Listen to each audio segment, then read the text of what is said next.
Now, I'm not very good at aiming, and I'm going to make a bold claim here. I'm pretty sure I'm worse at aiming than most of you watching this. Now, I know, hold your objections for the comments, but regardless, I'm really bad at aiming. So it's kind of restricted me to using more close-ranged weapons, like the like the sledgehammer, like the shotguns, all that. Which, as much as I really love the melees in this game, it disappointed me because I like high precision weapons in games, but I assumed that was just the way it was until I saw motion controls, which, to those who can't guess what it means, it basically just means whenever you move your controller, your reticle moves in the same way. So I decided to give it a go because, frankly, my aim could have only got better from there, and after I got used to it, it was a drastic improvement.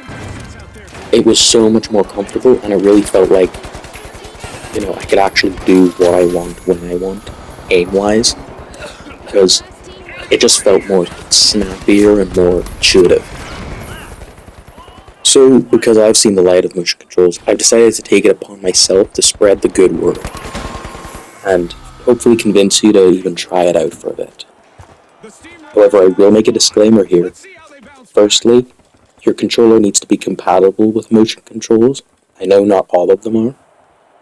I know for a fact that PlayStation 5 controllers are, but I'm not sure about Xbox ones or third-party ones.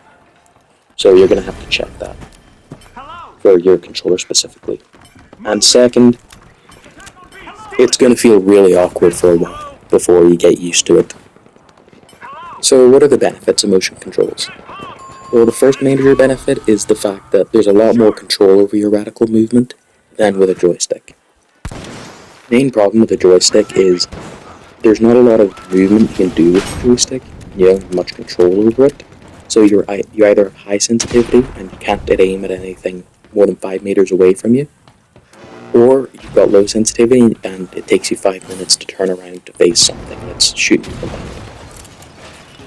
With motion controls though, especially with the extra settings that I'm going to go over later, you get a lot more control over how your reticle moves, and it's a lot easier to choose whenever you want very small minor adjustments, whenever you're tracking someone at a far distance, or if you want to 180 because someone's right behind you.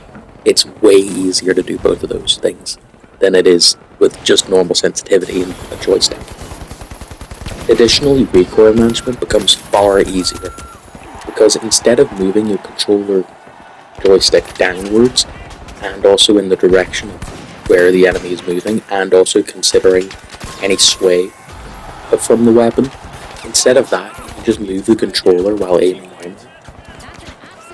And it's difficult to describe how much more comfortable it feels to use motion controls to control your recoil than just the joystick. It's something you have to experience. The best part about motion controls though is that it's not like the transition from controller to mouse and keyboard, because you're not giving up your joysticks. You can still use them at the same time. You can even see in the gameplay here, sometimes I'm using motion controls, but also sometimes I use joysticks, just whatever in the situation feels more comfortable. It's like aiming with mouse and keyboard and a controller at the same time. Now, I can tell there's probably someone here who uses melee weapons who would be a bit of a doubter. You might hear this and think, why would I want better aim whenever I'm using a melee weapon? This leads on to the next benefit of motion controls, which is how it affects your movement. Attacks like window hopping are insanely useful in certain scenarios because it allows you to very quickly climb up a building and get high ground, no matter what class you're on. With motion controls, it becomes so much faster, as you can see here. And at the end of it, I'm still looking straight forward. I can immediately go straight to looking forward. It's something that you have to experience to understand. And while on the topic of melee weapons, motion controls are amazing for melee weapons, as you can see here. because it allows you to course correct so much easier when using something like the hammer or sword. And by course correct, I mean you miss the initial lunge, and then you move your camera in order to hit them later in the actual animation.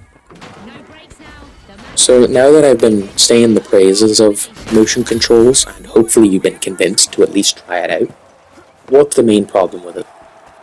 Well, as you can guess, the main problem with it is learning to use it, which is very, very difficult. Because firstly, you have to learn to aim very differently, because it is far different aiming with, a joystick.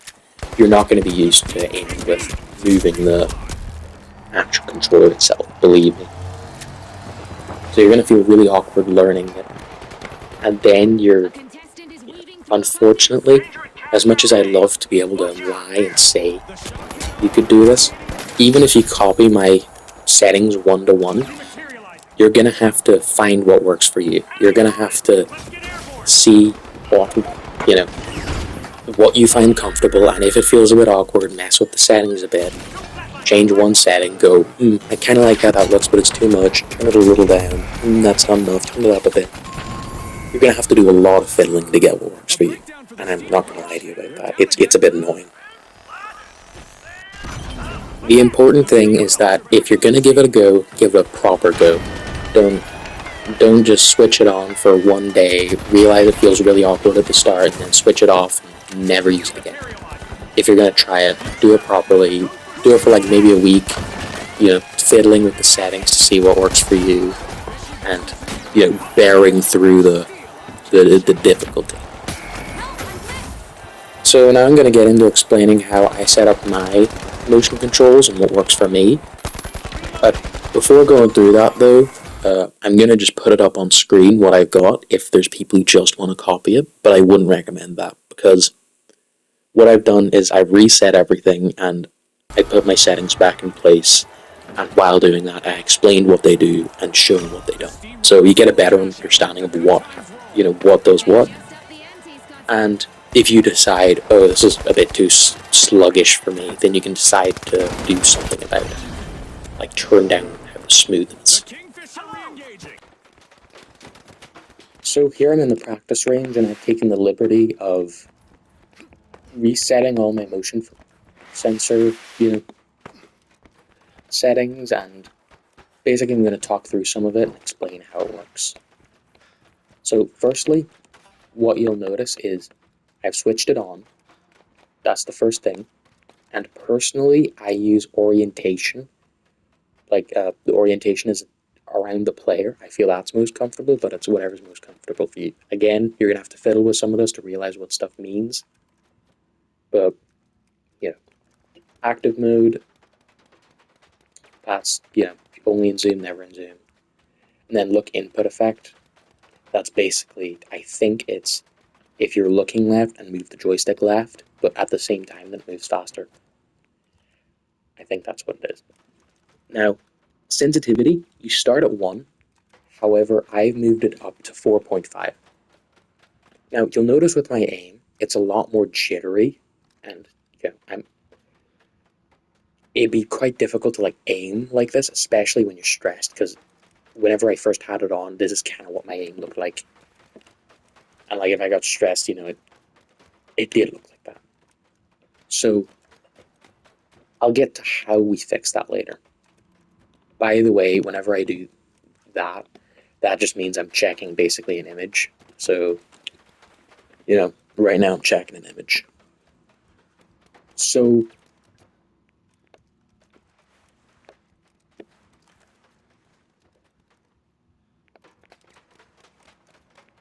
alright, okay. So I figured out what this means. It's been a while since I've done this. This is basically, the vertical sensitivity. This is personally what I have, because you're not as often looking up and down, and you don't need as much control over it. So I have it as 0.3. The reason that is so my natural, the natural movement up and down isn't going to change all that much. And it just feels more comfortable. Next is zoom. So this is the zoom sensitivity multiplier. So, 100% is, the same as hipfire. I have it at 70%, so it's a little smaller, but it's, still comfortable. Focal length scaling, that basically means, if you've got a really, like a telescope sight like the sniper, then that means that the motion control is going to affect it proportionally, as you can read here. Scales the sensitivity based on field of view so that the crosshair moves the same amount of pixels across all zoom levels. So basically it'll feel like it's moving the same on a sniper, but it's not going to be moving the same distance. I don't really know why you'd turn that off personally. Try it with it turned off if you want, but I'd recommend keeping it on. So the next setting is motor sensor function steadying, which you're going to want to turn that up because this basically smooths that you're aiming out. As you can see right now, my aim is far less jittery and it's much smoother and it's much more comfortable to aim with.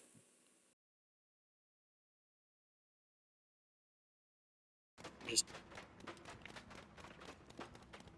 turn that up. I personally have it in like the 30s. But, whatever works for you again. But, I personally turn them up a bit, but don't turn them up too much because then it can feel a bit sluggish. Invert, no. And acceleration. Let me check. I did have acceleration on. So acceleration, as you can guess, that means, I move a wee, you move a little bit, it only moves that much, but you move it a big bit, then it moves quite a bit. So it basically multiplies with the speed that you're moving it. So you can make small adjustments and large adjustments at the same time. Personally, I have acceleration strength at 1, I think. Let me check. 1.1. Yeah. And lower input threshold at 35. So this means there's a bit of, leeway for me to just, have small adjustments, but I can still, get to that pretty easily. For upper input, I turned it down though to 65, so it's a bit easier to get to that fast movement. So as you can see now, you can see the difference. I can slowly track this guy. My aim's not particularly good still, but I can still slowly track this guy. Then, if there's someone behind me, and that's with minimal controller movement.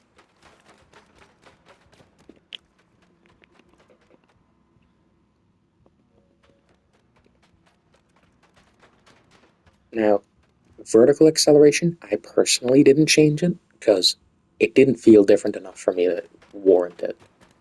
Or not that it didn't feel enough, but it didn't feel valuable enough, Maybe one day, if, whenever we get lights with jetpacks, I suppose, that'd be helpful, but for now, it's not that helpful.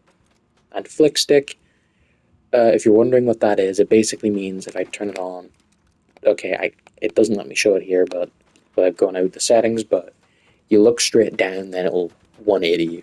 I wouldn't turn it on. That's the whole point of having motion controls. Now I realize this is obvious, and I've said it over and over, but I just want to reiterate that this is about personal comfort. If you don't like my bindings, then don't be afraid to change them. Change it to whatever you want. If you want no smoothness, go for it. It's whatever you get the most value out of. I just went through my settings in order to help anyone watching understand what changes what, so they can go and make their own changes as necessary. So that's the end of the video. Obligatory, if you liked the video, please like and subscribe. Don't hit the bell notification though, I did that once, it's kind of annoying. But yeah, seeing as this is my first YouTube video, if you have any criticism, so please let me know. And if you did like the video, and you do swap over to the Church of Motion Controls, please let me know, I'd love to know. Anyway,